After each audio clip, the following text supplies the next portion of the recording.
Sur plusieurs motos saisies au marché central, à la poste et ses environs, se trouvaient des hommes en tenue, en posture de passagers ou de conducteurs. Certains se réclamant propriétaires de ces engins, mais incapables de présenter le moindre document exigible. Il faut percer l'abcès.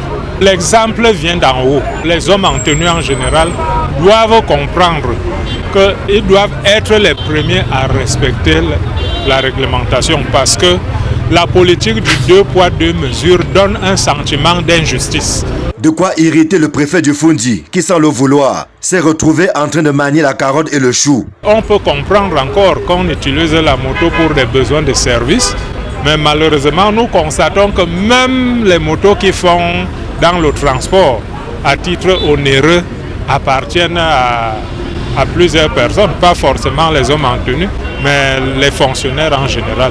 Donc aucune disposition ne permet encore de semer le désordre. Et nous les avons mis en garde que leurs hiérarchies militaires respectives seront saisies.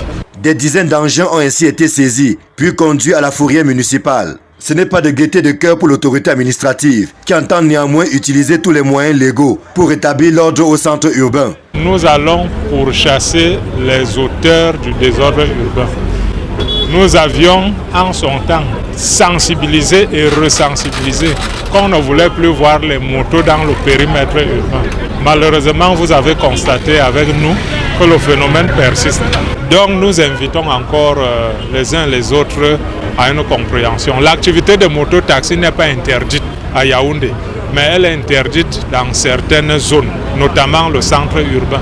Mais certains usagers ont retenu la leçon. Benskineux ou pas, ils se sont arrangés pour avoir leur papier au complet. Cette opération coup de poing va s'étendre dans les artères du centre urbain, ainsi que dans les marchés de la capitale, où le désordre a également fait son lit.